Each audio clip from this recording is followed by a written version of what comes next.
నమస్తే అండి ఫ్రెండ్స్. మీకు ఒకే ఒక విషయం చెప్తాను, టైం వేస్ట్ చేయకుండా. మీకు ఏదైతే వీడియోస్ కావాలనుకుంటున్నారో ఒకసారి నా వీడియో ప్లే అవుతున్నప్పుడు ఇక్కడ మోర్ అనే ఆప్షన్ ఉంది చూడండి. మోర్ దగ్గర క్లిక్ చేస్తే లెఫ్ట్ సైడ్ నేను ఏదైతే వీడియోస్ ఇప్పటి వరకు అప్లోడ్ చేశానో ఆ వీడియోస్ అన్ని లిస్ట్ ఒకసారి మీరు చెక్ చేయండి. అంటే సైకాలజీ కావాలంటే సైకాలజీ, పై సబ్జెక్ట్ అంటే పై సబ్జెక్టు, మ్యాథ్స్ అయితే మ్యాథ్స్, ఇంగ్లీష్ అయితే ఇంగ్లీష్, తెలుగు గ్రామర్ అయితే తెలుగు గ్రామర్, ఏదైతే అది మొత్తం ఇప్పటి వరకు నేను ఎన్ని వీడియోస్ అయితే అప్లోడ్ చేశానో ఆ వీడియోస్ అన్ని ఒకసారి చెక్ చేయండి. చెక్ చేసిన తర్వాత లేని వీడియో ఏమైనా ఉంటే కామెంట్ రూపంలో తెలియచేయండి. ఇక డైరెక్ట్గా టాపిక్ వెళ్లే ముందు ఒకే ఒక విషయం చెప్తాను ఫ్రెండ్స్. మనకి డిస్క్రిప్షన్ ఉంది. డిస్క్రిప్షన్లో వాట్సాప్ లింక్ ఇచ్చాను. వాట్సాప్ లింక్ ద్వారా మీరు జాయిన్ అయితే తర్వాత ఎస్జిటి అయితే ఎస్జిటి, ఎస్జే అయితే ఎస్ఏ, అలాగే అది టీఎస్ అయితే టీఎస్ గ్రూపు, ఏపీ వాళ్ళు అయితే ఏపీ వాళ్ళ గ్రూపు. ఆ గ్రూప్లో మీరు అడ్మిట్ అవ్వాలి అనుకుంటే ఖచ్చితంగా మనకి ఇక్కడ సబ్స్క్రిప్షన్ ఆప్షన్ దగ్గర పక్కన జాయిన్ బటన్ అనేది ఒక ఆప్షన్ ఉంది. ఆ జాయిన్ బటన్ ద్వారా క్లిక్ చేస్తే 59 రూపీస్ మెంబర్షిప్ అండి. అది ఓన్లీ ఏంటంటే మెంబర్షిప్ హోల్డర్స్ కి ఏంటి బెనిఫిట్స్ అనేది కూడా నేను చెప్తాను. అయితే ఈ మెంబర్షిప్ తీసుకున్న వాళ్ళకి మాత్రమే ఎస్జిటి గ్రూప్ కానివ్వండి, ఎస్ఏ గ్రూప్ కానివ్వండి జాయిన్ చేసుకుందాము అని ఒక డిసైడ్ అయ్యాం. దానికి కారణం ఆటోమేటిక్ గా వాట్సాప్ గ్రూప్ సభ్యులకి అందరికీ తెలుసు. మీకు నిజంగా సబ్జెక్ట్ డిస్కస్ చేయాలన్నా, లేదంటే పోలింగ్ కండక్ట్ చేసి వీడియో చేయాలన్నా, లేదంటే ఎనీ సబ్జెక్టు మీకే వదిలేశాను. మీకు ఇష్టం వచ్చిన సబ్జెక్టు, ఏ సబ్జెక్ట్ అయినా, మ్యాథ్స్ కావచ్చు, ఫిజిక్స్ కావచ్చు, కెమిస్ట్రీ కావచ్చు, బాటనీ కావచ్చు, జువాలజీ కావచ్చు, లేదంటే హిస్టరీ, జాగ్రఫీ, ఏదైనా సరే, politics, economics, any subject, Telugu grammar కానీ ఇంగ్లీష్ గ్రామర్ కానివ్వండి, ఏ సబ్జెక్ట్లో మీకు డౌట్ ఉన్నా ఆన్ ది స్పాట్లో గ్రూపులో ఎక్స్ప్లెయిన్ చేయడం జరుగుతుంది. అది ఏ సబ్జెక్ట్ అయినా. నెక్స్ట్ అలాగే మీకే క్రిటికల్ వర్డ్స్ కానివ్వండి, లేదంటే సంథింగ్ సైంటిఫిక్ వర్డ్స్ కానివ్వండి, ఇలాంటి ఏమన్నా ఇయర్స్ కానివ్వండి, కన్ఫ్యూజ్ ఉన్నా, ఏ ప్రాబ్లం ఉన్నా, ఏ డౌట్ ఉన్నా సరే ఆన్ ది స్పాట్ లో గ్రూప్ లో పెడితే ఆన్సర్ ప్లస్ ఎక్స్ప్లెనేషన్ కూడా, ప్రొసీజర్ కూడా ఆన్ ది స్పాట్ లో నేను ఎక్స్ప్లెయిన్ చేస్తాను. ఓకే ఫ్రెండ్స్, ఇక డైరెక్ట్ క్లాస్కి వెళ్తాను. అయితే చాలా వరకు మ్యాథ్స్ స్టూడెంట్స్ ఏంటంటే చాలా వరకు ఏంటంటే, సార్ నాకు ఆర్ట్స్ అంటే భయం అండి, సోషల్ అంటే ఒక ముఖ్యంగా చాలా భయం అండి, ఎందుకంటే సోషల్ చాలా టఫ్ అయిన సబ్జెక్ట్ అండి అని అంటే మ్యాథ్స్ వాళ్ళు అంటారు. సైన్స్ స్టూడెంట్ ఏమంటారంటే, సార్ నాకు మ్యాథ్స్ అంటే భయం అండి అని చాలా మంది అంటారు. అలాగే ఆర్ట్స్ స్టూడెంట్ ఏమో మ్యాథ్స్ అంటారు. అయితే ఎవరి సబ్జెక్టులు వాళ్ళకి ఈజీగా ఉంటుంది, మిగిలిన సబ్జెక్టులు కష్టంగా ఉంటుంది. అయితే ఇప్పటి వరకు మ్యాథ్స్ అనే ఫియర్ను పోగొట్టడం కోసం మ్యాథ్స్ ఎక్కువగా ఒక 10 వీడియోల దాకా చేయడం జరిగింది. అలాగే తెలుగు గ్రామర్ వీడియోలు అయితే మ్యాక్సిమం ఆల్మోస్ట్ టీఎస్ వాళ్ళకి, ఏపీ వాళ్ళకి కూడా కంప్లీట్ చేయడం జరిగింది. మహా అయితే రిమైనింగ్ కొన్ని వీడియోస్ ఉన్నాయి. మ్యాక్సిమం ఒక 20 వీడియోస్ పైనే అప్లోడ్ చేయడం జరిగింది తెలుగు అయితే. ఇక సోషల్ దగ్గరికి వచ్చేసరికి చాలా వరకు సోషల్ అంటే భయం దేనికి వల్ల ఏర్పడింది అంటే, అది మెయిన్ థింగ్ ఏంటంటే పాలిటిక్స్ అండి. పాలిటిక్స్ అంటే అమ్మో రాజ్యాంగ పరిషత్తు, పార్లమెంటు, ఈ అసెంబ్లీలు, గవర్నర్లు, రాష్ట్రపతులు, లోక్సభ స్పీకర్లు, ఏంటి తలనొప్పి అంటే పాలిటిక్స్ ని కూడా నేను మ్యాథ్స్ తో సమానంగా ఈక్వల్ గా పోలుస్తానండి. నేనే కాదు, చాలా వరకు. ఎందుకంటే అర్థమైతే మ్యాథ్స్ అంత ఈజీ ఏది ఉండదు, అర్థం కాకపోతే మ్యాథ్స్ అంత భయం కూడా ఇంకోటి ఏది ఉండదు. అవునా కదా ఫ్రెండ్స్? అయితే పాలిటిక్స్ కూడా అర్థమైతే దాని అంత ఈజీ ఏమీ ఉండదు, అర్థం కాకపోతే దాని కష్టం కూడా ఏమీ ఉండదు. సో మీకు సింపుల్ వేలో పాలిటిక్స్ మొత్తం, ఇందులో ఉన్నటువంటి పాలిటిక్స్ మొత్తం, అందులో ఉన్నటువంటి ప్రతి అంశం కూడా, అది డిఎస్సి కానివ్వండి, టెట్ కానివ్వండి, లేదంటే బ్యాంకింగ్ కానివ్వండి, లేదంటే రైల్వే కానివ్వండి, అది గ్రూప్ 2 కానివ్వండి, గ్రూప్ 1 కానివ్వండి, ఏదైనా సరే పాలిటిక్స్ లో ఉన్నటువంటి ప్రధానమైనటువంటి అంశాలన్నీ కూడా ఈరోజు సింపుల్ వేలో చెప్పేస్తాను. అంటే ఒక టెక్స్ట్ బుక్ తీసుకుంటే ఇండెక్స్ ఏదైతే ఉందో ఆ ఇండెక్స్ లో ఉన్నటువంటి దానికి మొత్తం కూడా సింపుల్ గా చెప్తాను. తర్వాత డెప్త్ సబ్జెక్ట్ ఏంటంటే అందులో మీకు ఉన్నటువంటి తక్కువ సమయం కాబట్టి, మనకున్నటువంటి తక్కువ సమయం కాబట్టి అదేంటంటే ఫస్ట్ ఇండెక్స్, అందులో పాలిటిక్స్ లో ప్రధానమైనటువంటి అంశాలు ఏదైతే అంశాలు ముడిపడి ఉన్నాయి ఆ అంశాలు మొత్తం కూడా ఎక్స్ప్లెయిన్ చేస్తాను. దాంట్లో మీరు డెప్త్ గా కొంచెం చదివిన తర్వాత, sir comptroller and auditor general అంటే ఎవరు, ఆయన యొక్క ప్రధానమైనటువంటి వృత్తి ఏంటి, ఆయన యొక్క అధికారాలు ఏంటి అని మీరు ఏమైనా డౌట్ చదువుతూ ఉన్నారు అనుకోండి, అది డౌట్ వచ్చింది అనుకోండి, నాకు వెంటనే వాట్సాప్ గ్రూప్ లో నాకు మెసేజ్ పెట్టండి. ఆన్ ది స్పాట్ లో అక్కడే నైట్ 2 గంటల నుంచి 4 గంటల వరకు ఛాన్స్ మీకు ఇచ్చాను. అంటే ఎర్లీ మార్నింగ్ 4 o'clock వరకు మీరు ఎప్పుడు మెసేజ్ పెట్టినా నేను చూస్తే బ్లూ టిక్ అని వచ్చిందో ఆన్ ది స్పాట్ లో ఎక్స్ప్లెనేషన్ ఇవ్వడం జరుగుతుంది. ఓకేనా? అయితే ఈ పాలిటిక్స్ లో ప్రధానమైన అంశాల గురించి సింపుల్ గా, ఎక్కువ కాలయాపన చేయకుండా సింపుల్ గా, అంటే పైన ఇండెక్స్ రూపంలో మనం తెలుసుకుందాం. ఫస్ట్ తెలుసుకున్న తర్వాత డెప్త్ టాపిక్, అంటే ఇప్పుడు ఎగ్జాంపుల్ రాష్ట్రపతి గురించి కొందరికి ఈజీగా అర్థమైంది, కొందరికి స్పీకర్ గురించి కొంచెం సరిగ్గా అర్థం కాలేదు. స్పీకర్కు ఉన్నటువంటి అర్హతలు కానివ్వండి, లేదంటే అధికారాలు కానివ్వండి, సంథింగ్ ఏదైనా. అంటే కొందరికి రాష్ట్రపతి అధికారాలు, రాష్ట్రపతి యొక్క ఆర్టికల్స్ కానివ్వండి, రాష్ట్రపతికి ఉన్నటువంటి మొత్తం లక్షణాలు ఏంటి, ఇవన్నీ కొందరికి ఈజీగా అర్థం అవ్వచ్చు. సో ఏంటంటే ఒకరికి అర్థమైంది ఇంకొకరికి అర్థం కావచ్చు, ఇంకొకరికి అర్థమైంది ఇంకొకరికి అర్థం కాకపోవచ్చు. కాబట్టి మొత్తం పాలిటిక్స్ లో ఉన్నటువంటి ప్రతి కాంపిటేటివ్ ఎగ్జామ్ లో ఉన్నటువంటి ప్రధానమైన అంశాలన్నీ కూడా సింపుల్ గా టచ్ చేస్తాను. దాన్ని మీరు క్లుప్తంగా చదవండి. డౌట్ వస్తే నేను ఉంటాను. సరేనా ఫ్రెండ్స్? ఇక డైరెక్ట్ క్లాస్కి వెళ్దాం. ఫ్రెండ్స్, మన పాలిటిక్స్ లో ప్రధానమైనటువంటి స్టార్టింగ్ ఏంటంటే రాజ్యాంగ పరిషత్ దగ్గర నుంచి మనం స్టార్ట్ అవుతుందండి. అసలు రాజ్యాంగ పరిషత్ అంటే ఏమిటి? రాజ్యాంగం అంటే ఏంటి సార్? రాజ్యాంగం దగ్గర నుంచే పాలిటిక్స్ అని స్టార్ట్ అవుతుంది. అది ఏ అంశాలన్నీ 1 by 1 సింపుల్ వేలో చెప్తాను, ఎక్కువ కాలయాపన చేయను. అర్థం కాకపోతే కామెంట్స్ ఉన్నాయి, అలాగే అర్థం కాకపోతే మన వాట్సాప్ గ్రూప్ లో నేను ఆన్ ది స్పాట్ లో నేను చెప్తాను. సరేనా? అయితే రాజ్యాంగ పరిషత్ అంటే ఏంటంటే మనల్ని మనం జీవన విధానాన్ని, అంటే భారతీయ సంస్కృతికి అనుగుణంగా, సాంప్రదాయానికి అనుగుణంగా మన జీవన విధానానికి సరైన మార్గంలో నడుచుకోవడం కోసం మనకంటూ ఒక రాజ్యాంగం అనేది ఒక ఏర్పరచుకుంటే బాగుండు. అదే రాజ్యాంగ పరిషత్. అంతే, అంతమించి ఏమీ లేదు. అంటే ఒక రకంగా చెప్పాలంటే రూల్స్ అండ్ రెగ్యులేషన్స్. అంటే మన కుటుంబంలో, ఎగ్జాంపుల్ మన కుటుంబంలో మన తల్లిదండ్రులు కానివ్వండి, లేదంటే గ్రాండ్ మదర్స్, గ్రాండ్ పా కానీ, వాళ్ళు ఏంటంటే మనకంటూ మన జీవన విధానాన్ని, అంటే మార్నింగ్ లెగిసిన దగ్గర నుండి మన కాలకృత్యాల దగ్గర నుండి మన జీవన విధానం ఎలా కొనసాగాలి అనేది మన తల్లిదండ్రుల ఆధీనంలో మనం ఎలా నడుచుకుంటామో అదే విధంగా రాజ్యాంగానికి అనుగుణంగా మన జీవన విధానం నడుచుకోవాలి. అంతే, దట్స్ ఇట్. రాజ్యాంగం అంటే ఏం కాదండి. మన ఇంట్లో చూసుకుందాం, మన కుటుంబంలో ఉదయం మార్నింగ్ పేరెంట్స్ లేపుతారు 4:30, అంటే 4:30 కల్లా మనం లెగాలి. లేచిన తర్వాత బ్రష్ చేయాలి, లేదంటే మెడిటేషన్ చేయాలి, లేదంటే సంథింగ్ ఎక్సర్సైజ్ చేయాలి. తర్వాత ఒక గ్లాస్ పాలు తీసుకోవాలి.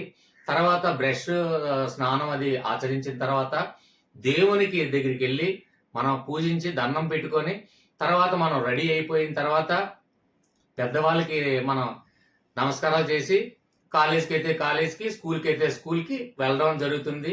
స్కూల్లో మనకు నేర్పినటువంటి పాఠాలు అవన్నీ, విద్యాబుద్ధులు అన్నీ కూడా నేర్చుకొని తిన్నగా మళ్ళీ లంచ్ టైంకి 1 గంటకి లంచ్ చేసి మళ్ళీ ఈవినింగ్ వరకు చదువుకొని, ఈవినింగ్ నుంచి మనకు వచ్చి తర్వాత మన ఈవినింగ్ ఇంటికి వచ్చిన తర్వాత మళ్ళీ కాలకృత్యాలు అనేవి ఏమన్నా చూసుకొని తర్వాత మళ్ళీ కొంచెం ఫ్రెష్ అయ్యి మళ్ళీ తర్వాత ఏదైనా నలుగురితో కూర్చొని సబ్జెక్ట్ డిస్కస్ చేసుకొని సంథింగ్, అంటే మనకు డైలీ మన జీవన విధానం ఎలా కొనసాగుతుంది దానికి ఒక గైడెన్స్ గా మన కుటుంబంలో ఉన్నటువంటి పెద్దలు, అది తల్లిదండ్రులు కానివ్వండి, లేదంటే గ్రాండ్ మదర్, గ్రాండ్ ఫాదర్ కానివ్వండి, వాళ్ళు ఏంటంటే వాళ్ళు చెప్పిన ప్రిన్సిపల్స్ ని మనం ఫాలో అవుతుంటాం. ఇదే మనకి లైఫ్. అంతే. అంటే మన కుటుంబంలో ఈ విధంగా ఉండాలి, ఈ విధంగా మనం ఈ టైంకి లేగాలి, ఈ టైంకి మనం ఇలా చేయాలి, మన దినచర్య ఇలాగ ఉండాలి, అంటే పెద్దల్ని ఎలా సంస్కరించాలి, చదువుకోవాలి, మంచి విద్యాబుద్ధులు నేర్చుకోవాలి, ప్రజలకు ఇలాగా తోడుగా ఉండాలి, చేతనైతే సహాయం చేయాలి అని మనకి ఎలాగైతే సిద్ధాంతాల్ని మన ఇంట్లో నేర్పుతున్నామో, మన జీవన విధానానికి అనుగుణంగా మనకంటూ ఒక రాజ్యాంగం ఏర్పరచుకుంటే ఆ రాజ్యాంగం అనుగుణంగా మన జీవన విధానాన్ని, మన సంస్కృతికి, మన సాంప్రదాయానికి, మన భారతీయ సాంప్రదాయానికి అనుగుణంగా మనం బ్రతకడానికి ఒక మార్గం అంటూ ఉంటుంది అని, ఒక రాజ్యాంగాన్ని తయారు చేసుకోవాలి అని మొట్టమొదటిగా మనకి గోపాలకృష్ణ గోఖలే 1914లో తెలియచేశారు. ఆయన అభిప్రాయాన్ని తెలియచేయడం జరిగింది. ఎప్పుడండి? 1914. గోపాలకృష్ణ గోఖలే. ఇక్కడ చూడండి, గోపాలకృష్ణ అంటే హిందూ మత ప్రచారంగా, మత ఆచారంగా చూసుకున్నట్లయితే మొత్తం ప్రపంచాన్ని గోపాలకృష్ణ అంటే కృష్ణుడి ఆధ్వర్యంలోనే జరుగుతుంది, కృష్ణుడి పద్ధతులు, కృష్ణుడి ప్రిన్సిపల్స్ సిద్ధాంతాల ద్వారా మొత్తం ఇలా జరుగుతుందని ఒక చిన్న హిందూ ఆచార ప్రకారంగా. కాబట్టి ఇక్కడ గోపాలకృష్ణ గోఖలే గారు ఫస్ట్ రాజ్యాంగం అంటే ఏంటో మనకు అర్థమైందండి. మన జీవన విధానాన్ని, మన మనుగడను కొనసాగించడం కోసం కొన్ని మనకు మనం ఏర్పరచుకున్నటువంటి కొన్ని సిద్ధాంతాలు, ఆ సిద్ధాంతాలకు అనుగుణంగా మనం బ్రతకాలి అని ఒక రాజ్యాంగం అనేది ఏర్పరచుకున్నాం. కాబట్టి ఫస్ట్ స్టార్టింగ్ లో గోపాలకృష్ణ గోఖలే తన అభిప్రాయాన్ని తెలియచేశారండి. మనకంటూ రాజ్యాంగం ఏర్పరచుకుంటే దానికి అనుగుణంగా మన జీవన విధానాన్ని కొనసాగించవచ్చు అని 1914లో. ఓకేనా? నెక్స్ట్ వన్ ఇక్కడ తీసుకున్నట్లయితే 1914 అండి. అలాగే ఇక్కడ చూడండి, కమ్యూనిస్ట్ నాయకుడైనటువంటి ఎంఎన్ రాయ్. ఇది ఆర్ట్స్ స్టూడెంట్ వినే ఉంటారు, మ్యాథ్స్ స్టూడెంట్స్, సైన్స్ స్టూడెంట్ వినకపోయి ఉండొచ్చు. సో కమ్యూనిస్ట్ నాయకుడైనటువంటి ఎంఎన్ రాయ్ గారు ఏం చెప్పారంటే 1934 అంటే ఇక్కడ చూడండి, ఫస్ట్ గోపాలకృష్ణ గోఖలే గారికి 1914లో తన అభిప్రాయాన్ని తెలియచేశారు. తర్వాత కమ్యూనిస్టు నాయకుడైనటువంటి ఎంఎన్ రాయ్ గారు 1934లో రాజ్యాంగం తాలూకా ఆవశ్యకతని తెలియచేయడం జరిగింది. ఆవశ్యకత అంటే ఏంటంటే అవసరం, అంటే రాజ్యాంగం తాలూకు మనకున్నటువంటి అవసరం ఏంటి, ఆవశ్యకత అంటే ఈ వర్డ్స్ టర్మ్స్ ఏమి కాదండి, అందులో చిన్న లాజిక్ నెతకండి. ఆవశ్యకత అంటే అవసరము అని భావించండి. అంటే రాజ్యాంగానికి, మన జీవన విధానానికి ఏ విధమైనటువంటి అవసరమో తెలియపరుస్తూ 1934లో ఎంఎన్ రాయ్ గారు వ్యక్తపరచడం జరిగింది. దీనికి గుర్తుంచుకోవడానికి ఏమి లేదండి. 1914 ఇక్కడ 1934 అంటే 20 సంవత్సరాల మధ్యలో ఫస్ట్ 1914, మనకి 1914 కూడా ఈజీయేనండి.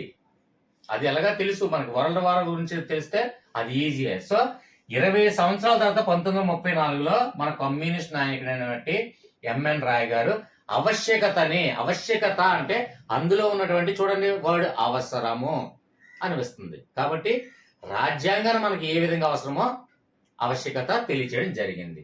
తర్వాత 1934 తర్వాత ఒక సంవత్సరం తర్వాత 1935 భారత ప్రభుత్వ చట్టం అనుకోండి.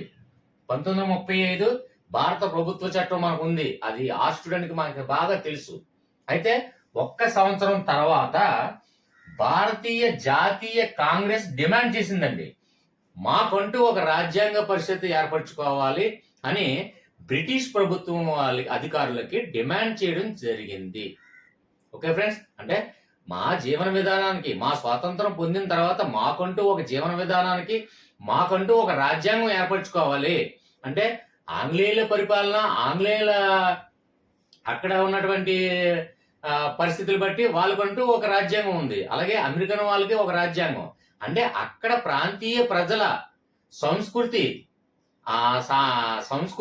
ఆచార పద్ధతులు బట్టి, ఆ జీవన విధానాన్ని మనుగడ బట్టి రాజ్యాంగాన్ని ఏర్పరచుకున్నాయండి వివిధ దేశాలు. అంటే ఎగ్జాంపుల్, అక్కడ పరిస్థితుల్లో సౌత్ ఆఫ్రికా ఖండంలో అక్కడ ఉన్నటువంటి పరిస్థితులు, అక్కడ ఉన్నటువంటి ప్రజల యొక్క జీవన విధానాన్ని బట్టి అక్కడ రాజ్యాంగాన్ని ఏర్పరచుకుంటాయి.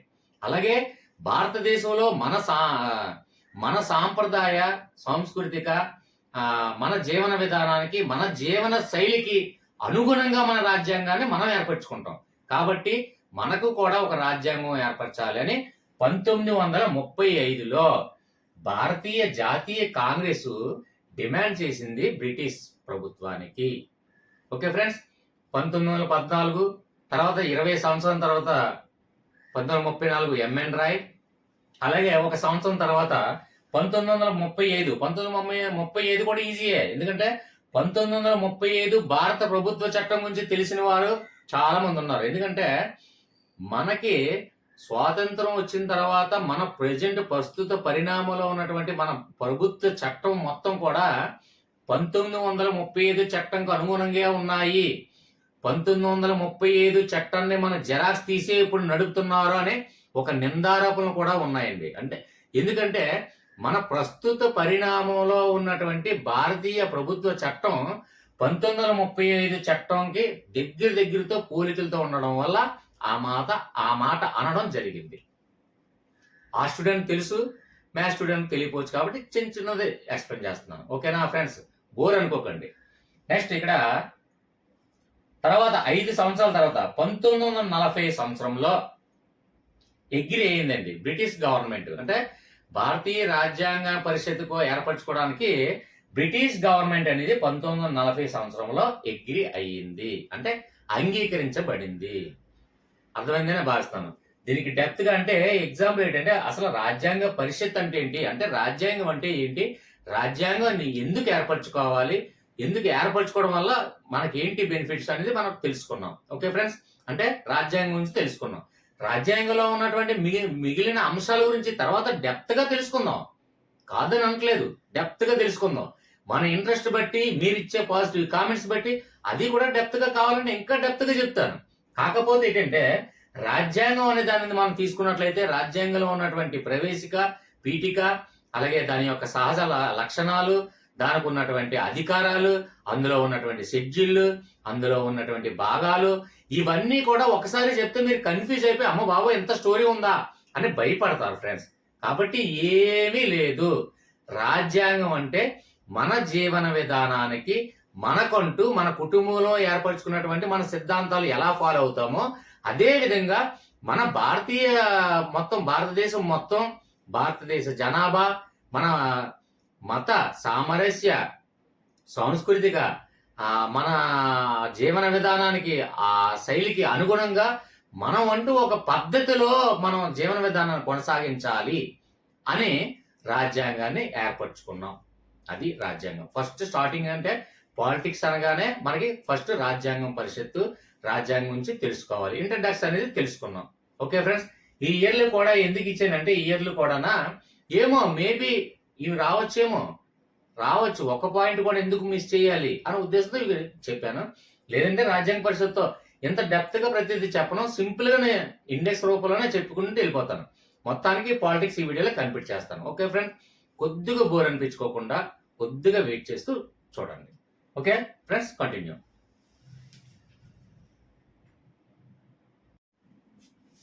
ఓకే ఫ్రెండ్స్, ఇక్కడ నెక్స్ట్ వన్ చూడండి. ఇతర దేశాల రాజ్యాంగముల నుండి గ్రహించినవి. అంటే మన రాజ్యాంగాన్ని ఏర్పరచుకోవడం కోసం ఏదైతే మనకి మన జీవన శైలికి అనుగుణంగా ఏవైతే మంచి ఉన్నాయో, అంటే అంశాలు, అంటే మన రాజ్యాంగంలో ఉన్నటువంటి అంశాలు. అంటే ఇప్పుడు ఎగ్జాంపుల్ ప్రాథమిక హక్కులు, ప్రాథమిక విధులు, ప్రాథమిక సూత్రాలు, ఇలాగా అనేక రకమైనటువంటి అంశాలతో కూడుకున్నటువంటి రాజ్యాంగం. అంటే కొన్ని చూడండి, ఇప్పుడు సవరణలు, ఆర్టికల్స్, షెడ్యూళ్ళు, భాగాలు, అలాగే ప్రాథమిక హక్కులు, విధులు, అలాగే రాజ్యాంగంలో పొందపరచబడినటువంటి అంశాలన్నీ కూడా మన దేశంలో కాకుండా విదేశాల నుండి కూడా కొన్ని స్వీకరించడమైనది. అంటే ఎగ్జాంపుల్, చుట్టుపక్కల ఉన్నటువంటి ప్రజల్ని చూడండి.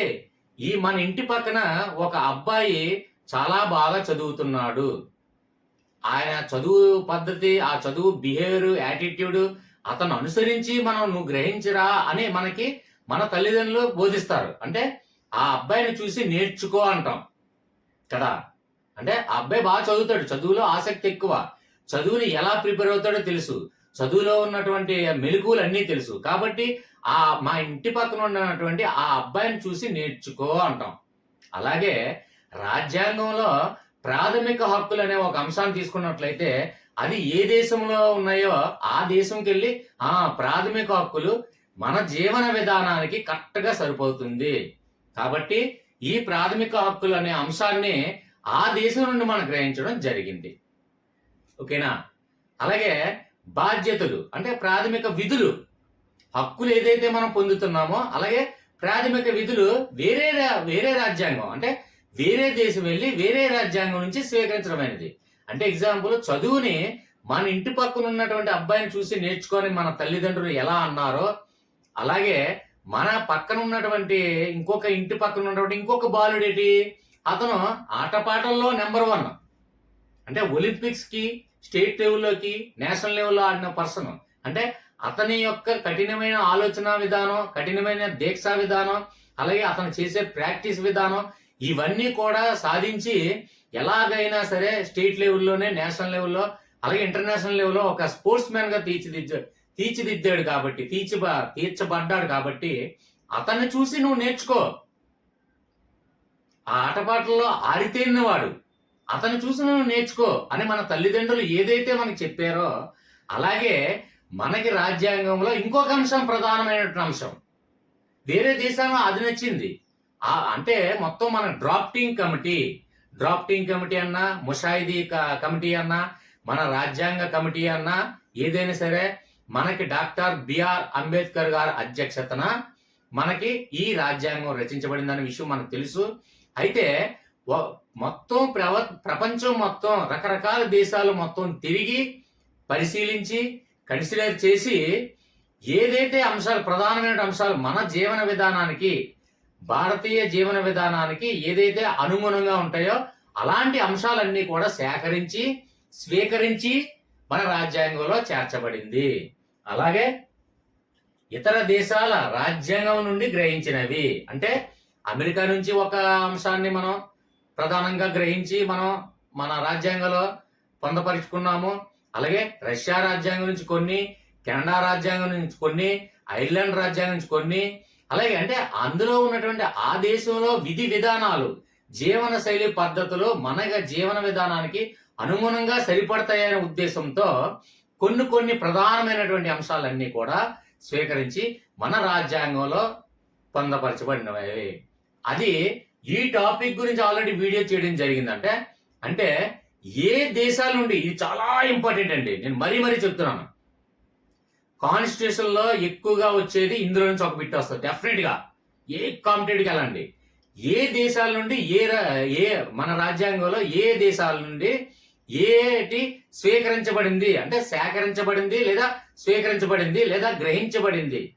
మొత్తానికి అంటే ఫలానా రష్యా రాజ్యాంగం నుంచి ఇది గ్రహించబడింది, అమెరికా రాజ్యాంగం నుంచి ఇది గ్రహించబడింది. ఈ అంశాల నుంచి మాత్రం ఒక బిట్ కన్ఫర్మ్ గా వస్తుంది. పాలిటిక్స్ అనగానే అది కన్ఫర్మ్, అది ఎస్పెషల్లీ కాన్స్టిట్యూషన్, రాజ్యాంగం అంటే కన్ఫర్మ్ అని ఇంకా తిరగలేదు. ఫ్రెండ్, లాస్ట్ స్టూడెంట్ అందులో ఫ్రెండ్ ఒకరు ఉన్నారు, ఇది మస్ట్ అండ్ షుడ్ గా తిరుగులేదు. అందులోంచి బిట్ మాత్రం కన్ఫర్మ్ గా వచ్చే ఉండాలి. అలాగే చాలా ఇంపార్టెంట్ టాపిక్ కూడా. ఫ్రెండ్, మిమ్మల్ని చెప్తున్నాను, లాస్ట్ స్టూడెంట్, కాకతీయ యూనివర్సిటీలో ఉన్నటువంటి విద్యార్థి, నా బెస్ట్ స్టూడెంట్. సో ఖచ్చితంగా కాన్స్టిట్యూషన్ మీద కాన్సన్ట్రేషన్ చేయండి. ఎందుకంటే ఎల్ఎల్బి ఫస్ట్ ఇయర్ కాబట్టి నేను ఇచ్చే చిన్న అడ్వైజ్. ఓకే, అయితే ఇతర దేశాల నుంచి మనం స్వీకరించినటువంటి అంశాలు ఏదైతే ఉన్నాయో అంటే వివిధ దేశాల నుంచి ఏ దేశాల నుంచి ఏ అంశాలని మనం గ్రహించామో అనే దానికి ఒక వీడియో చేయడం జరిగింది ఆల్రెడీ. ఇక్కడ చూడండి, మోర్ అనే ఆప్షన్ దగ్గర క్లిక్ చేస్తే లెఫ్ట్ సైడ్ నా వీడియోస్ మొత్తం లిస్ట్ ఉంటుంది, అందులో ఉంటుందండి. ఖచ్చితంగా ఏ దేశాల నుంచి ఏ రాజ్యాంగాల నుంచి మనం స్వీకరించాము, ఆ ప్రధానమైన అంశాలు ఏంటండి, వీడియో సింపుల్ గా లాజిక్స్ తోనే నేను చేస్తానన్న విషయం తెలుసు. ఆ వీడియో ఉంటుంది, ఆ వీడియో చూడండి, మీకు ఈజీగా అర్థమవుతుంది. ఓకేనా? నెక్స్ట్ వన్కి వచ్చేసరికి రాజ్యాంగ ప్రవేశిక పీఠిక. సార్, ఈ పీఠిక ప్రవేశిక ఏంటండి, ఇంత కన్ఫ్యూజ్ గా ఉందండి. నేను సైన్స్ స్టూడెంట్ అంటారు, అంటే ఎగ్జాంపుల్ బాటనీ జువాలజీ విద్యార్థులు అంటారు. ఈ ప్రవేశికలు పీఠికలు మాకు తెలియదండి, అర్థం కాలేదండి. అందుకే మాకు ఈ రాజ్యాంగాలు అంటే భయం అండి. మేము ఎన్నిసార్లు చెప్పినా మీరు వినరండి అని మీరు అంటారు. అంటే ఇప్పుడు మనకి ఆర్ట్స్ స్టూడెంట్ వాళ్ళు తీసుకున్నట్లయితే, అంటే ఒక పాలిటిక్స్ స్టూడెంట్ లేదంటే హిస్టరీ స్టూడెంట్ తీసుకున్నట్లయితే మ్యాథ్స్లోకి వెళ్ళి చూసేసరికి, సార్ ఏంటి సార్ ఇది సైన్ థీటా కాస్ థీటా ఏదో సంథింగ్ ట్యాన్ థీటా అంటున్నారు, ఈ థీటాలు ఏంటండి, థీటాలు తోటాల్లాగా మాకేం అర్థం కావట్లేదండి, అందుకే మ్యాథ్స్ అంటే భయం అండి మాకి అని భయపడతారు. అంటే అందులో ఉన్నటువంటి విషయాన్ని ఏదైతే ఆ సారాంశాన్ని మనం గ్రహించలేమో అప్పుడే దాని మీద ఆటోమేటిక్గా భయం అనేది ఏర్పడుతుంది. సార్ నాకు మ్యాథ్స్ అంటే భయం సార్, సార్ నాకు ఆర్ట్స్ అంటే భయం సార్, సార్ నాకు ఫిజిక్స్ కెమిస్ట్రీ అంటే ఏంటి సార్ న్యూటన్ గమన నియమాలు ఏంటి సార్ ఇది, సార్ ఈ పరమాణు కేంద్రం ఏంటండి, పరమాణు సిద్ధాంతాలు ఏంటి సార్ ఇది, నాకు మాంటెస్క్యూ అధికార సిద్ధాంతం అంటే నాకు ఏంటో కన్ఫ్యూజ్గా ఉంది సార్. ఎందుకంటారంటే అందులో ఉన్నటువంటి విషయం ఏంటనేది మనం గ్రహించకపోతే ఖచ్చితంగా మీకే కాదు నాకు కూడా భయం ఏర్పడుతుంది. ఖచ్చితంగా నేను చెప్తున్నాను. సో అందులో ఉన్నటువంటి విషయాన్ని మనం గ్రహించాలి. ఎక్కువగా క్లాస్ పీతను అనుకోకండి, ఓకేనా. ప్రవేశిక అంటే ప్రవేశించుట, పీఠిక అంటే పీఠము. అంటే ఇప్పుడు ఎగ్జాంపుల్ ప్రవేశిక పీఠిక అంటే రాజ్యాంగంలో ఉన్నటువంటి రాజ్యాంగాన్ని మనం ప్రవేశించడానికి ఏదైతే ముఖ్యమైనటువంటి లక్షణాలు కలిగి ఉందో ఆ లక్షణాలు మొత్తం అన్ని కూడా ప్రవేశిక పీఠికలోనే ఉంటాయి. అంటే ఫస్ట్ రకంగా సింపుల్ గా చెప్పాలంటే ఒక అకాడమీ టెక్స్ట్ బుక్ తీసుకున్నట్లయితే అందులో ప్రవేశిక అనగానే మనం తీసుకున్నట్లయితే ఇండెక్స్ లో ఏదైతే అంశాలు ఉన్నాయో అది ఫస్ట్ మొత్తం ప్రవేశికలో మనకు ప్రవేశపెట్టడం జరుగుతుంది. అంతే, అంతమించి ఏం లేదు. ప్రవేశిక అంటే ఇండెక్స్ అండి. ఒక పాఠ్యాంశ పుస్తకం తీసుకున్నట్లయితే ప్రవేశిక, అందులో చూడండి ప్రవేశిక పీఠిక అంటే అందులో ఉన్నటువంటి అంశాలని ఏదైతే అంశాలు ముడిపడి ఉన్నాయో ఆ ముడిపడిన అంశాలన్నీ కూడా ఫస్ట్ మనకి ఇంట్రడ్యూస్ చేయడమే ఈ ప్రవేశిక పీఠిక అనేది. అంతే, అంతకుమించి చేయలేదు. ఓకేనా ఫ్రెండ్స్, అర్థమైందని భావిస్తున్నాం. నెక్స్ట్ వన్ చూడండి, ప్రవేశిక. అలాగే సుప్రీంకోర్టు తీర్పులు. ఈ సుప్రీంకోర్టు తీర్పులు అనేది లా స్టూడెంట్స్ వాళ్ళకి అయితే చెప్పనవసరం లేదు. కాకతీయ యూనివర్సిటీ విద్యార్థి మీకు చెప్పనవసరం లేదు, మీరు ముందు తెలుసుకుంటారు. అయితే సుప్రీంకోర్టు తీర్పులు ఎందుకు తెలుసుకోవాలి సార్, సుప్రీంకోర్టులో తీర్పులు ఏవిస్తే మనకి ఎందుకు సార్, దానికి మనకి సంబంధం ఏంటి, దానికి మనకి పాలిటిక్స్ కి మనకి సంబంధం ఏంటి సార్, నాకు సుప్రీంకోర్టు సంబంధం ఏంటి, నేను లా చేయలేదు, నాకు సంబంధం లేదు, సుప్రీంకోర్టు తీర్పులు నేను ఎందుకు తెలుసుకోవాలని మీకు ఉంటే చిన్న చెప్తాను ఫ్రెండ్స్. సుప్రీంకోర్టులు ఇచ్చిన తీర్పుల ఆధారంగానే మన రాజ్యాంగంలో ఉన్నటువంటి మిగిలిన కోర్టులు కానీ అడ్మినిస్ట్రేషన్ ప్రభుత్వ పరిపాలనా విధానం మొత్తం కూడా కొనసాగడం జరుగుతుంది. ఇది కంప్లీట్ గా డెప్త్ గా టాపిక్ వెళ్తే ఇంకా క్లియర్ గా ఎక్స్ప్లెయిన్ చేయగలం. కాకపోతే లెంత్ ఎక్కువైపోతే మళ్ళీ నన్ను నెగిటివ్ కామెంట్స్ అంటున్నారు. ఆ నెగిటివ్ కామెంట్స్ వినలేకే ఎక్కువ ఎక్స్ప్లెయిన్ ఇద్దామంటే భయం వేస్తుంది. ఓకే ఫ్రెండ్స్, సుప్రీంకోర్టు తీర్పులకు అనుగుణంగానే అడ్మినిస్ట్రేషన్ మొత్తం మనం కొనసాగుతూ ఉంటుంది. దానికి రీజన్ ఏంటనేది నేను చెప్తాను. ఎగ్జాంపుల్, సుప్రీంకోర్టులకు ఎగ్జాంపుల్ సంథింగ్ ఒక జీవో పాస్ చేసింది అంటే గవర్నమెంట్ ఆర్డర్. సుప్రీంకోర్టు ఏదైతే జడ్జిమెంట్ ఇస్తుందో జడ్జిమెంట్ కు అనుగుణంగానే మాత్రమే అడ్మినిస్ట్రేషన్ అంటే ఆయా రాష్ట్రాల ప్రభుత్వ పరిపాలనా విధానం కొనసాగించడం జరుగుతుంది. ఎందుకనాలంటే ఎగ్జాంపుల్ ఒక కొత్త ప్రభుత్వ పరిపాలనా విధానం ఏదైనా పెట్టడం జరిగింది.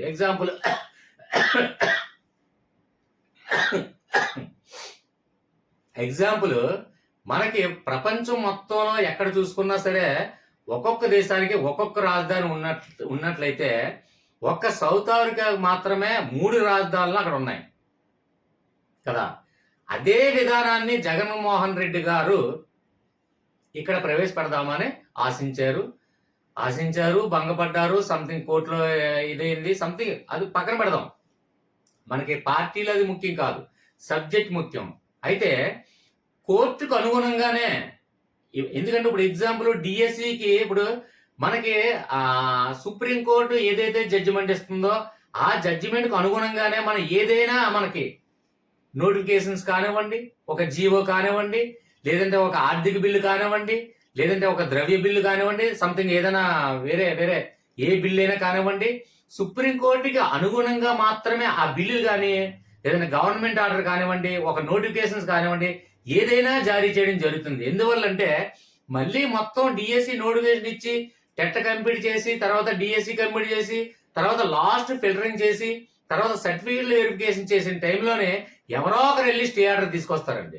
ఎందుకంటే సుప్రీంకోర్టుకు అనుగుణంగా కాకుండా సుప్రీంకోర్టుకి వ్యతిరేకంగా మీ నిర్వహణ కొనసాగించడం జరిగింది, అంటే నోటిఫికేషన్ ఇవ్వడం జరిగింది, అలాగే రిక్రూట్మెంట్ జరిగింది, అంటే సుప్రీంకోర్టు అభిప్రాయానికి వ్యతిరేకంగా మీ యొక్క ప్రభుత్వ విధానం ఈ డిఎస్సి నోటిఫికేషన్ ఇవ్వడం జరిగింది అని అన్నారు అనుకోండి, వెంటనే స్టే ఆర్డర్ ఇస్తారు.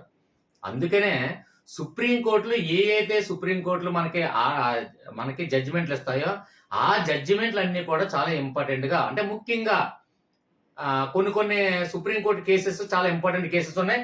డెప్త్కి వెళ్ళేటప్పుడు అవి నేను చెప్తాను ఏ కేసెస్ ఉన్నాయని కూడా.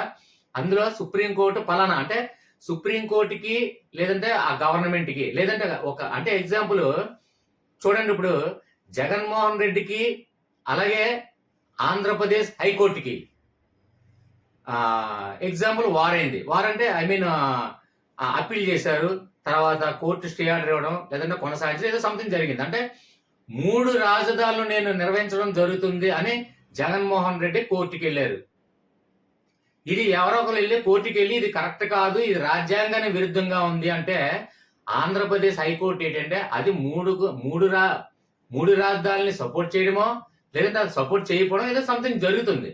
అయితే ఈ యొక్క విధి విధానాన్ని ఏదైతే హైకోర్టు మనకి ఇచ్చిందో స్టే ఆర్డర్ ఇవ్వడమో లేదంటే దాన్ని సపోర్ట్ చేయడమో జరిగిందో దాన్ని మళ్ళీ ఫైనల్ గా సుప్రీంకోర్టుకి వెళ్ళిన తర్వాత సుప్రీంకోర్టు మీ యొక్క హైకోర్టు విధానం తప్పు పడుతూ దీన్ని స్టే ఆర్డర్ ఇస్తూ ఒక ఆర్డర్ పాస్ చేస్తుంది. దానివల్ల ఇటువంటి వ్యతిరేకతలన్నీ ముందుగా జాగ్రత్త పడాలనే ఉద్దేశంతో సుప్రీంకోర్టు తీర్పులకు అనుగుణంగానే మొత్తం అన్ని రాష్ట్రాల ప్రభుత్వ విధి విధానాలు మొత్తం కూడా ఆలోచిస్తూనే డిసిషన్ తీసుకుంటుంది. ఎందుకంటే మనది పార్లమెంటరీ ప్రభుత్వం, అలాగే ప్రజాస్వామ్య ప్రభుత్వం కాబట్టి పార్లమెంట్ ని అబ్జెక్ట్ చేసేది ఒకే ఒకటి, అంటే శాసనము చట్టము అలాగే న్యాయము. అలాగే ఈ శాసనము చట్టం ఒకరి చేతుల్లో ఉంటే న్యాయం కూడా ఒకరి చేతుల్లో ఉండకూడదనే ఉద్దేశంతో దీన్నే మాంటెస్క్యూ అధికార వృధక్కన సిద్ధాంతం గురించి మనం తెలుసుకున్నట్లయితే ఇది అర్థమవుతుంది. అయితే ఇక్కడ న్యాయం కూడా ఒకరి చేతుల్లో ఉండకూడదు. అంటే ఎగ్జాంపుల్ చూడండి, శాసనం చట్టం అలాగే న్యాయం. శాసనం అనేది ఏంటంటే ఎగ్జాంపుల్ ఒక అమ్మఒడి పథకాన్ని పెడదాము అని నేను అనుకుంటున్నాను. అంటే ఒక జగన్మోహన్ రెడ్డి కానివ్వండి లేదంటే నా చంద్రబాబు నాయుడు కానివ్వండి, అంటే ఒక సీఎంగా నాకు ఆలోచన వచ్చింది. శాసనము అంటే తయారు చేయడం, అంటే ఏదైనా ఒక శాసనం తయారు చేయడం అంటే ఒక ఆలోచనని అమలుపరచడమే ఈ చట్టం. ఇందులో లోపాలు ఏమైనా ఉంటే దాన్ని సరిదిద్దేది ఏదైనా ఉండాలంటే అది న్యాయము. అంటే నీ అమ్మఒడిలో లోపాలు ఉన్నాయి, అది నువ్వు చట్టం చేసావు కానీ ఆ చట్టం ప్రజలకి విరుద్ధంగా ఉంది, ప్రజల ఆలోచన విధానానికి విరుద్ధంగా ఉంది, కాబట్టి ఇది మంచికి విరుద్ధంగా ఉంది, కాబట్టి ఈ చట్టాన్ని డిస్మాండిల్ చెయ్యండి అని శాసించే అధికారం ఒక న్యాయానికి ఇవ్వడం జరిగింది. కాబట్టి పార్లమెంట్ని కానివ్వండి ప్రభుత్వాన్ని కానివ్వండి దేన్నైనా అబ్జెక్ట్ చేసి దాన్ని స్టే ఆర్డర్ ఇచ్చే అధికారం, దాన్ని మార్పులు చేర్పులు చేసే అధికారం, దేన్నైనా సరే మార్చగల అధికారం ఒక సుప్రీంకోర్టుకి మాత్రమే ఇవ్వడం జరిగింది. కాబట్టి సుప్రీంకోర్టుకి అనుగుణంగానే మాత్రమే మన రాష్ట్రాలన్నీ కూడా ఏదైనా ప్రభుత్వ పథకాలు కానివ్వండి, ప్రభుత్వ విధి విధానాలు కానివ్వండి, ఏ నోటిఫికేషన్స్ కానివ్వండి, రిక్రూట్మెంట్ కానివ్వండి, ఏదైనా సరే అమలు చేయడానికి సుప్రీంకోర్టు తీర్పులకి ఆధారంగానే అమలు చేయడం కొనసాగించడానికి ఇష్టపడుతుంది ఆ ప్రభుత్వం. ఎందుకంటే ముందుకి లేనిపోయిన ప్రాబ్లమ్స్ రాకూడదని. ఓకేనా? డెప్త్కి వెళ్ళాలి అని నాకు చాలా ఆశగా ఉంది, కానీ చాలా మంది నెగిటివ్గా కామెంట్స్ చెప్తున్నారు, అందుకే డెప్త్కి వెళ్ళలేదు. ఓకేనా? ఇప్పటికే ఎక్కువైంది అనుకుంటున్నాను. కాకపోతే కొంతమందికి అర్థం కాకపోవచ్చు కదా అని ఉద్దేశంతో ఫ్రెండ్స్ మన గ్రూప్స్ ఉన్నాయి, మన గ్రూప్లో ఖచ్చితంగా నేను డిస్కస్ సార్ నాకు సుప్రీంకోర్టు ఇంకా అర్థం కాలేదంటే సుప్రీంకోర్టు తీర్పుల్లో ఇచ్చినటువంటి ప్రధానమైనటువంటి కేసెస్ గురించి కూడా నేను డిస్కస్ చేసి చెప్తాను అవసరమైతే. సరేనా ఫ్రెండ్స్? Next continue. భారత రాజ్యాంగ ముఖ్య లక్షణాలు. నాకు ఉన్నటువంటి ముఖ్య లక్షణాలు ఏంటంటే చదువు ఒకటి, అలాగే సమాజ సేవ ఒకటి, 2 పిల్లలు ఒకటి. నాకున్నటువంటి సహజమైనటువంటి లక్షణాలు. నెక్స్ట్ ఏంటంటే ఎవరన్నా హెల్ప్ అంటే ఫస్ట్ నేను ఉండాలన్న ఫీలింగ్ నాలో ఉంది. అది మీకు అందరికి తెలుసు. అంటే నాకున్నటువంటి లక్షణాలు. నెక్స్ట్ ఏంటంటే లేజీనెస్ ఎక్కువ. అలాగే లేట్ నైట్‌గా పడుకోవడం. ఇలా బ్యాడ్ హ్యాబిట్స్ కూడా అనేకమైనటువంటి ఉన్నాయి. లేట్ నైట్ పడుకోవడం, నైట్ 2 గంటల నుంచి 4 గంటల వరకు మెలకువగా ఉండడం, టైంకి భోజనం చేయకపోవడం. అలాగే నాకున్నటువంటి కొన్ని లక్షణాలు. మీకున్నటువంటి కొన్ని లక్షణాలు ఏంటంటే కొంచెం పాజిటివ్‌గా రియాక్ట్ అవ్వడం, కొంచెం బాగా చదవాలి. నెక్స్ట్ అలాగే చిన్నపిల్లల్ని బాగా చూసుకోవాలి. అత్తమామల్ని బాగా చూసుకోవాలి. అలాగే నేను ఉద్యోగం డీఎస్సీ సాధించి నా ఇంట్లో నాకంటూ ఒక గుర్తింపు కావాలని మీకు ఆలోచన విధానం, మీలో ఉన్నటువంటి ఆ లక్షణాలు.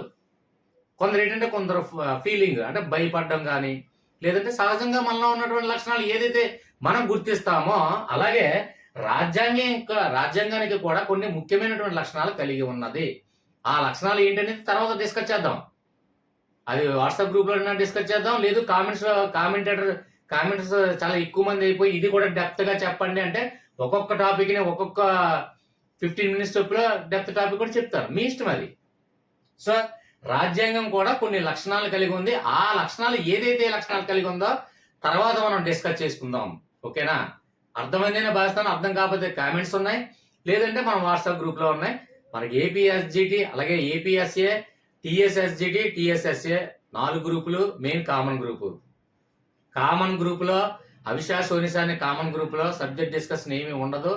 అది మొత్తం రిమూవ్ చేయడం జరుగుతుంది. ఓన్లీ ఏంటంటే జాయిన్ అవ్వడం కోసమే. అప్పుడు మీరు ఏదైతే మెంబర్షిప్ తీసుకున్నారో మెంబర్షిప్ తీసి స్క్రీన్ షాట్ తీసి పెడతారో వాళ్ళని ఎస్జిటి అయితే ఎస్జిటి, ఎస్ఏ అయితే ఎస్ఏలో చేర్చడం జరుగుతుంది. ఆ గ్రూప్ లో చేరిన వాళ్ళందరికీ కూడా ఏది అడిగినా సరే, ఏ సబ్జెక్ట్ అడిగినా ఏదైనా సరే నేను ఉండి ఎక్స్ప్లెయిన్ చేయడానికి మాక్సిమం నా 99% ట్రై చేస్తూనే ఉంటాను. సరేనా? కంటిన్యూ చేద్దాం.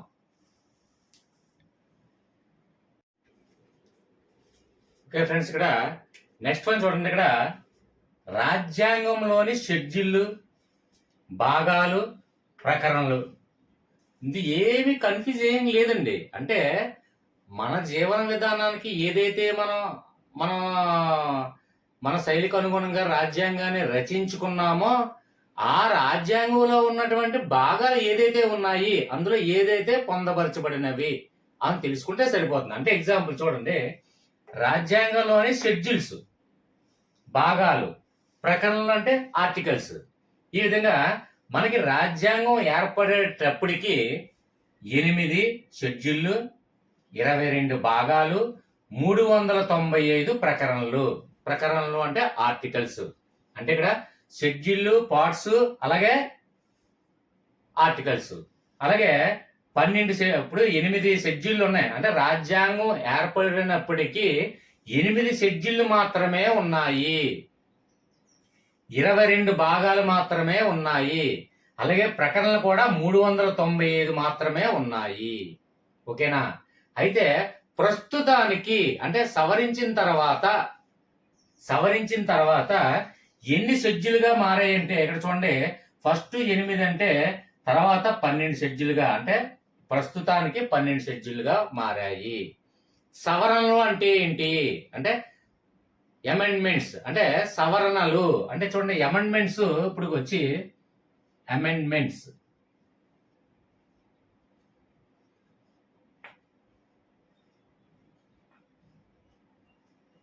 అంటే సవరణలు.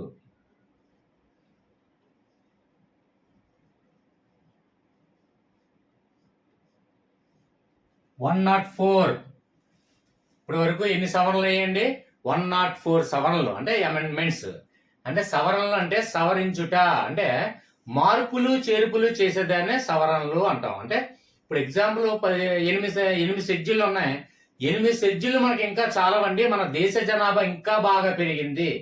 దానికి ఇంకా మళ్ళీ ఎస్టీ వాళ్ళు రకరకాల కొన్ని జాతులు పుట్టే ఆ కమిషన్లు, రకరకాల మనకు అనేక రకమైనటువంటి కమిటీలు కానివ్వండి, సంస్థలు కానివ్వండి, ఆర్గనైజేస్ కానివ్వండి, లేదంటే క్యాస్ట్లు కానివ్వండి, మతాలు కానివ్వండి, ఏదైనా మార్పులు చేర్పులు అనేకంగా ఏర్పడ్డాయి. కాబట్టి 8 షెడ్యూల్ కాకుండా ఎక్స్ట్రా ఇంకో 4 షెడ్యూల్ చేర్చుదాము అని సవరించారండి. అంటే 8 షెడ్యూల్ కాస్త 12 షెడ్యూల్గా సవరించారు.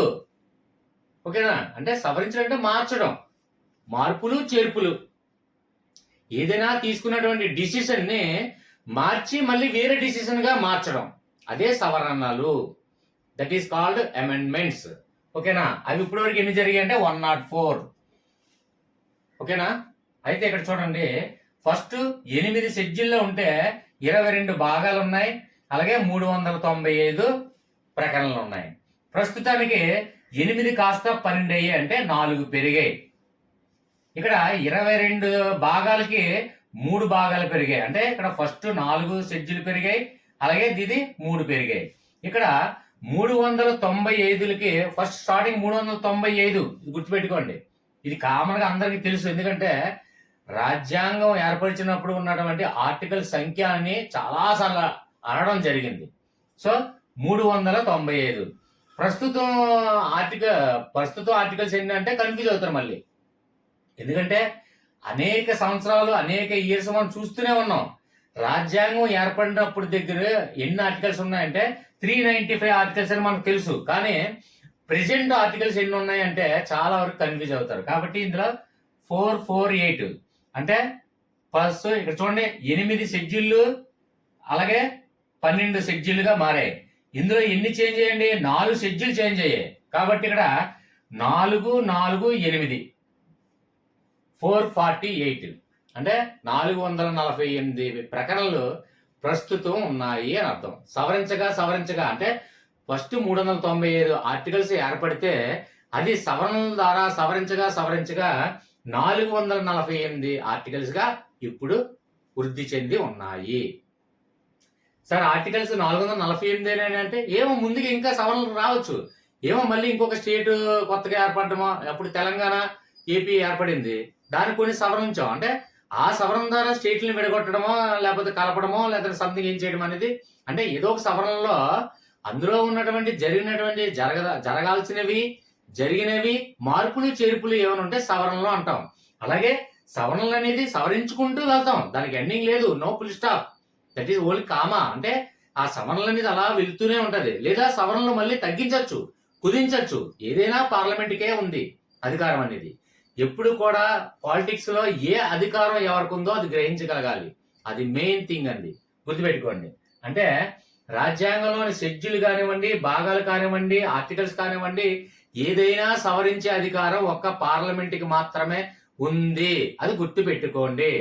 ప్రధానమంత్రికి కాదు, సుప్రీంకోర్టుకి కాదు, ఇలాంటివి ఏమీ కాదు. పార్లమెంట్ లో ఏదైనా షెడ్యూల్ కానివ్వండి, భాగాలు కానివ్వండి, ప్రకటనలు కానివ్వండి, ఇవి ఏదైనా మార్చాలి, తగ్గించాలి, పెంచాలి, ఏదైనా సరే ఓన్లీ పార్లమెంట్కి మాత్రమే అధికారం కలదు. అందుకే మనది పార్లమెంటరీ ప్రభుత్వం కూడా అంటాము. పార్లమెంటరీ ప్రభుత్వ విధానానికి ఒకటి ఎగ్జాంపుల్ ఏంటంటే బ్రిటిష్ గవర్నమెంట్ అండి. అక్కడ పార్లమెంటే ఇంకా ఫైనల్. పార్లమెంట్ లో ఎన్ని మార్పులు చేర్పులు చేసుకుని అలా చేసుకుంటూ ఉంటాయి, కాబట్టి అది పార్లమెంటరీ ప్రభుత్వ విధానం అంటాం. అధ్యక్ష తరహా ప్రభుత్వం అంటే చూడండి అమెరికా అండి ఎగ్జాంపుల్. ఇది పార్లమెంటరీ ప్రభుత్వానికి అధ్యక్ష తరహా ప్రభుత్వానికి ఒక ఉదాహరణ చెప్పండి అని అనేక సార్లు అడగడం జరిగింది కాబట్టి చెప్తున్నాను. పార్లమెంటరీ ప్రభుత్వ విధానానికి ఎగ్జాంపుల్ బ్రిటిష్ ఇంగ్లాండ్, అలాగే అధ్యక్ష తరహా ప్రభుత్వానికి ఎగ్జాంపుల్ ఏంటంటే అది అమెరికా అండి. ఎందుకంటే అమెరికాలో అధ్యక్షుడే ఫైనల్, తర్వాత పార్లమెంట్ లో అంటే అక్కడ ఉన్నటువంటి పార్లమెంట్ లో పెట్టుకోవడం సంథింగ్, కానీ అధ్యక్షుడే ఫైనల్. దానికి కావాలంటే డెప్త్ టాపిక్ ని తర్వాత చెప్తాను, ఓకేనా? రైట్.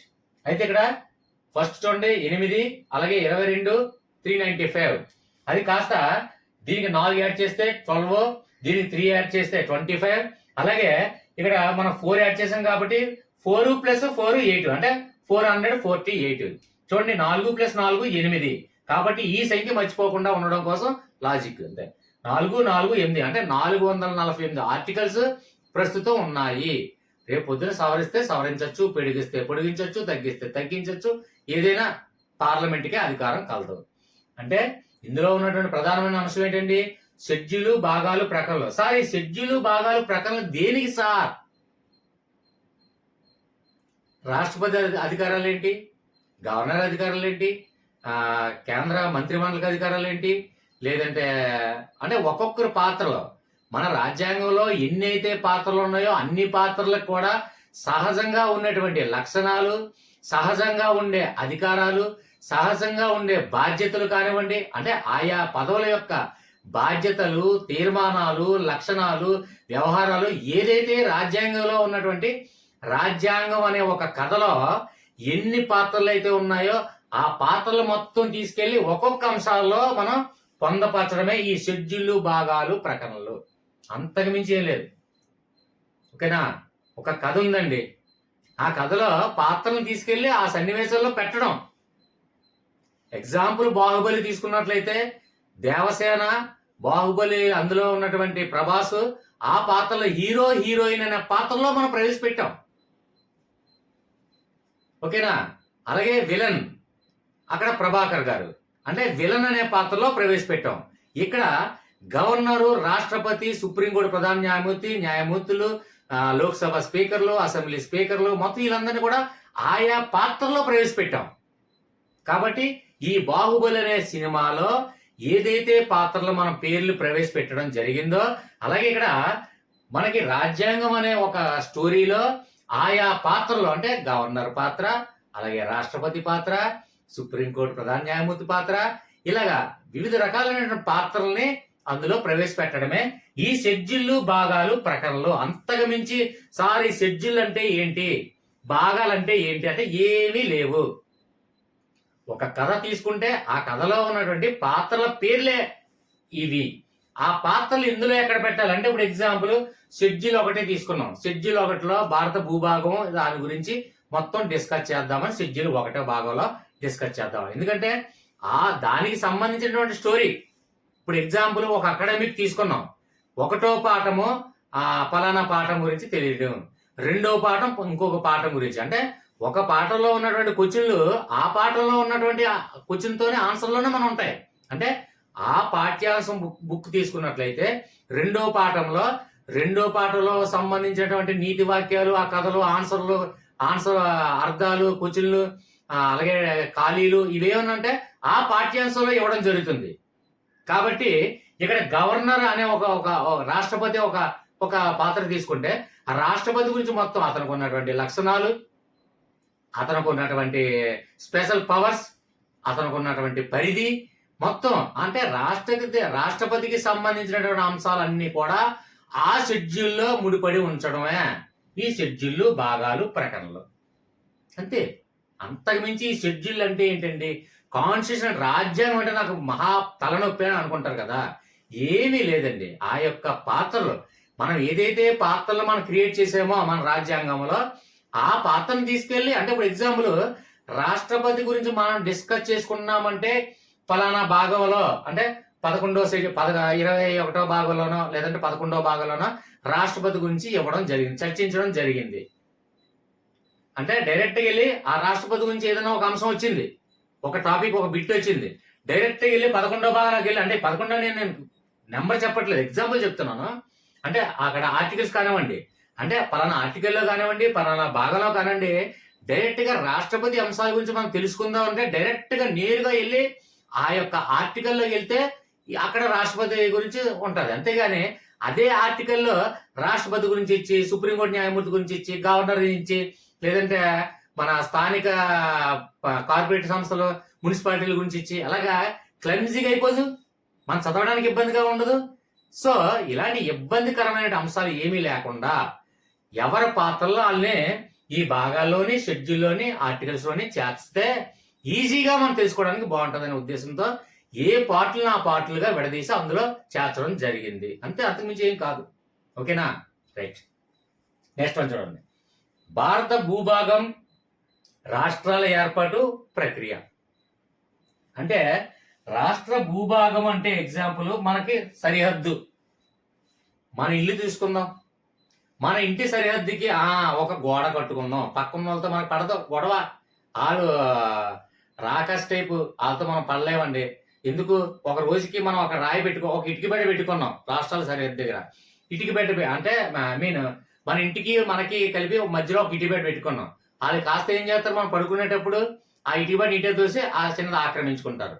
అలా కాకుండా మనకంటూ మన ఇంటికి ఒక గోడ ఎలా అయితే నిర్మించుకుంటామో అలాగే భారత భూభాగాన్ని కూడా ఒక సరిహద్దు అనేది ఒక గీసుకొని ఆ సరిహద్దు సమీపంగా సరిహద్దు సరౌండింగ్ ఆధారంగా మనకు ఒక మిలిటరీ సైన్యాన్ని ఏర్పరచుకొని దాన్ని మనం ఎలా కాపాడుకోవాలి అంటే మన భారతదేశ భూభాగాన్ని సరిహద్దుల ప్రాంతాన్ని దాన్ని ఎలా కాపాడుకోవాలి, దాన్ని ఏ విధంగా అమలు చేయాలి, ఏ విధంగా మన ప్రొసీజర్ ఫాలో అవ్వాలి అంటే మన ఇంటి సరౌండింగ్ లో చూసుకున్నట్లయితే మనం ప్రహారీ గోడ కొడతామో, లేదంటే కర్రలతో ఒక చిన్న దడిలా కట్టుకుంటామో, లేదంటే అక్కడ రాళ్ళు పాతుకుంటామో, ఏ విధంగా మన సెక్యూరిటీ మనం ఎలా చేసుకుంటామో అంటే మన సరిహద్దు ప్రాంతాన్ని ఎలాగైతే సెక్యూరిటీ చేసుకోవడానికి అనేక అంశాలు ఉన్నాయి. అంటే గోడ కట్టుకోవచ్చు, రాతితో కట్టుకోవచ్చు, లేదంటే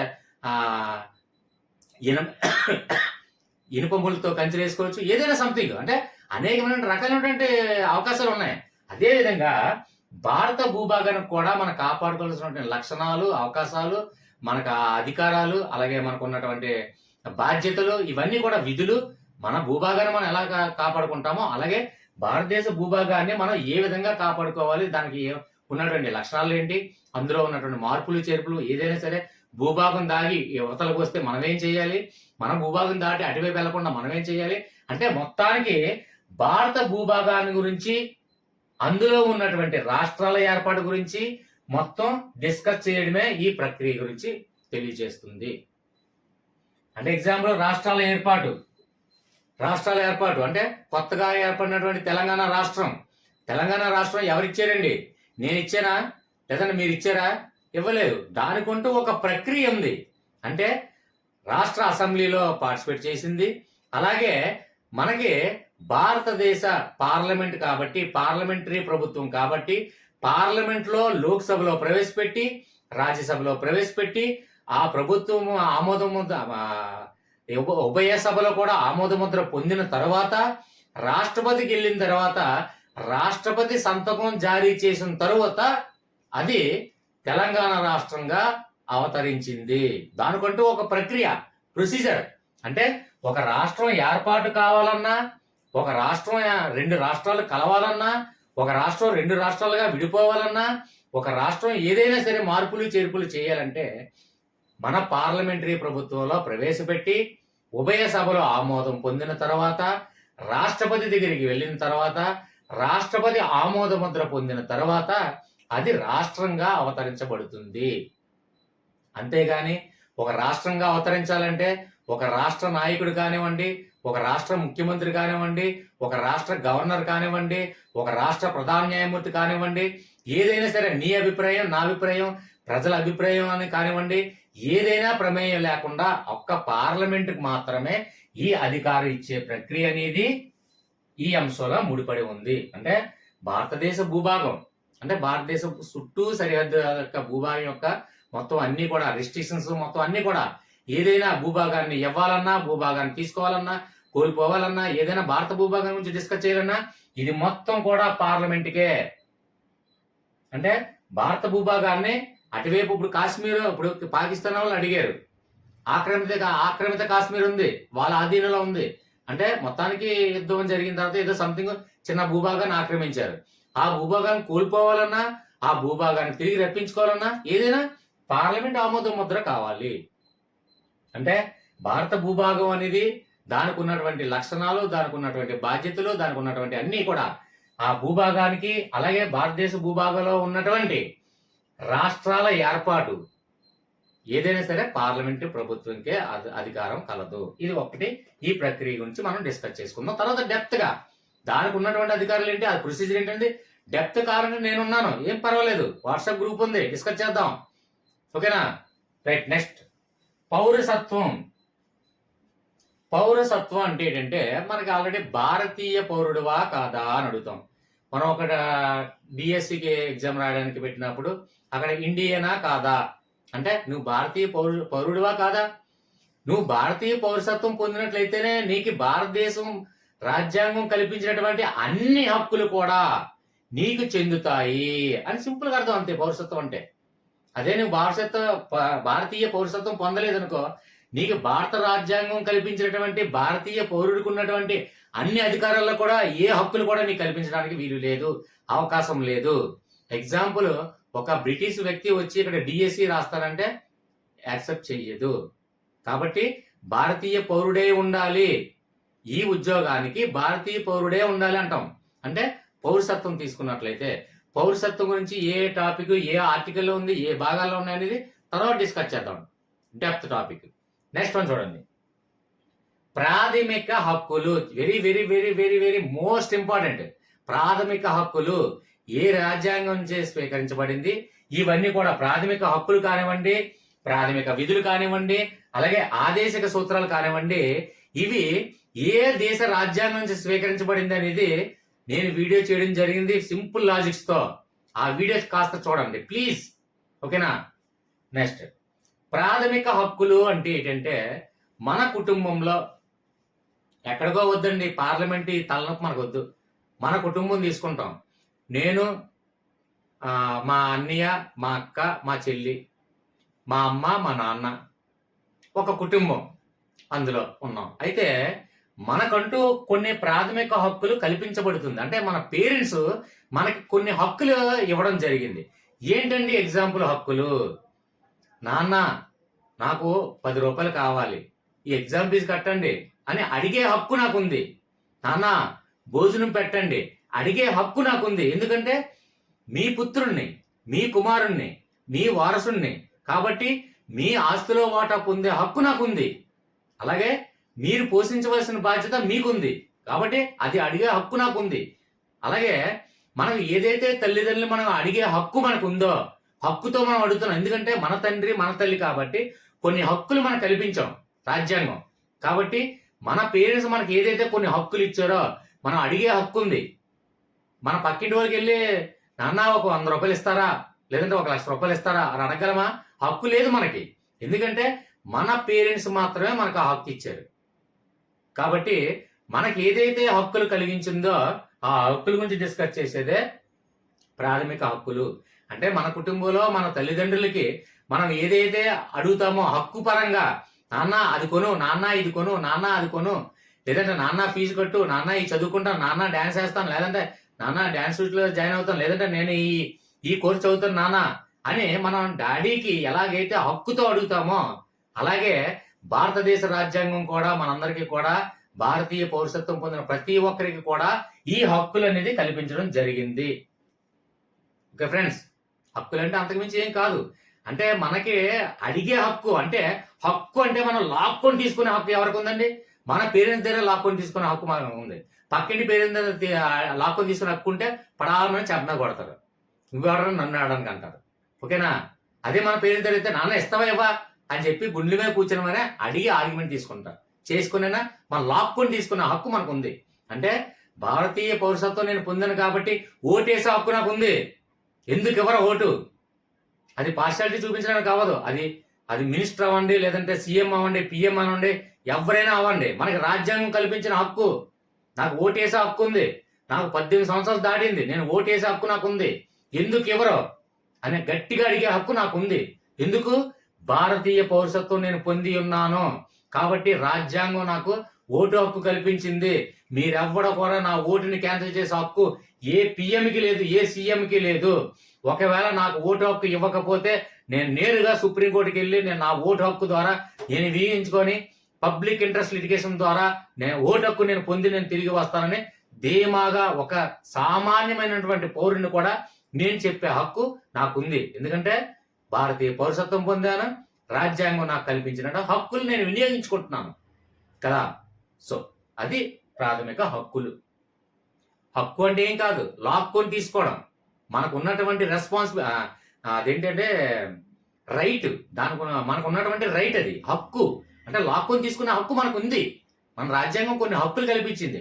ఆ హక్కులు ఏంటనేది తర్వాత చూద్దాం, depth topic. Okay, next one, ప్రాథమిక విధులు.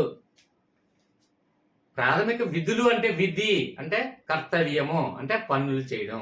అంటే ఇక్కడ పనులు అంటే ఏంటంటే హక్కులు ఏదైతే మన రాజ్యాంగం కల్పించిందో విధులు కూడా మన రాజ్యాంగం కొన్ని ఇవ్వబడ్డాయి. ఆ విధులు ఏంటంటే డెప్త్ టాపిక్ చూద్దాం. అంటే ఏం లేదండి,